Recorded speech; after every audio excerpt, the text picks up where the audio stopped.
ధర్మోదక తిలోదక దర్పణం కరిష్యే. అయ్యా, ఈ నువ్వులు మీ బొటన వేలు కద్దుకొని పెడమరగా నీళ్లు వదిలిపెట్టండి.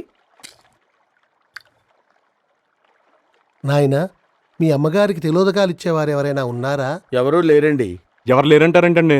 కూతుర్లంటే అంజలి, ఆత్మీయులు అంటే నన్ను పెట్టుకొని ఎవరు లేరంటారండి? ఆత్మీయుడు కూతురు. అయినా ఎంత సంపాదించి ఏం లాభంలేండి? ఇలాంటి సమయంలో తిరోధకాలు ఇవ్వడానికి బంధువులు ఆత్మీయులు లేనప్పుడు మీ డబ్బులతో వరదలోకాలు పంపించగలరా? అందుకే మనిషి తర్వాత బంధాలు ఉండాలి, బంధుత్వాలు కలుపుకోవాలి. మనం మంచిగుంటేనే అన్నీ నిలబడతాయి. మంచిబాడి చెప్పావు బాబు. రండి. పదా.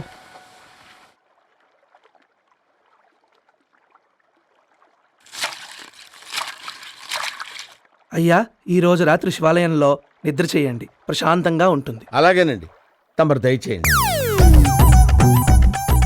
నాకు శివాలయంలో నిద్ర, మీకు ప్రేమాలయంలో విహారం. ఏం బాబు? సరే, వస్తాను నాన్న. నవ్వెందుకు వస్తుందో నీకు?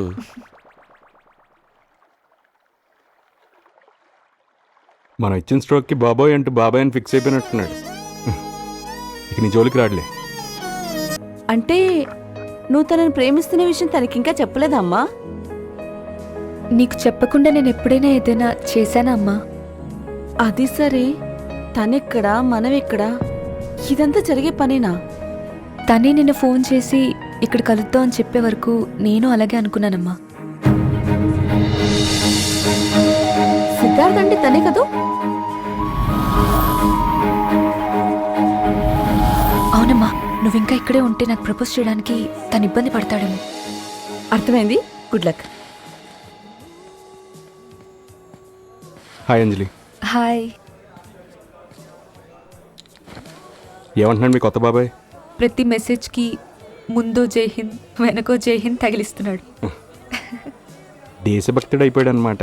మీరు ఆయనకి ఇచ్చిన ట్రీట్మెంట్ అలాంటిది కదా.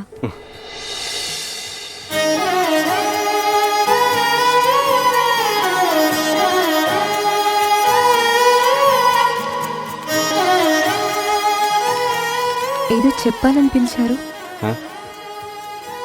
ఏం లేదు. సో ఇంకా చెప్పాలి. అంటే అది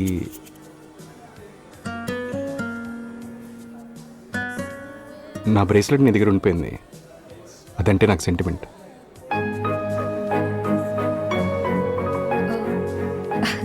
సారీ, నేనే ఇవ్వాల్సింది మర్చిపోయా. దీనికోసమే పిలిచారా? Thank you. Most welcome. Okay Anjali, let's be in touch. Bye. Bye.